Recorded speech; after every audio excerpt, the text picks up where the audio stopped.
blowing snow will significantly reduce visibility.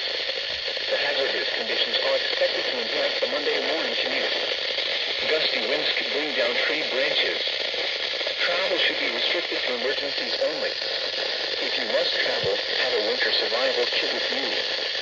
If you get stranded, stay with your vehicle. The latest road conditions for the state you are calling from can be obtained by calling 511.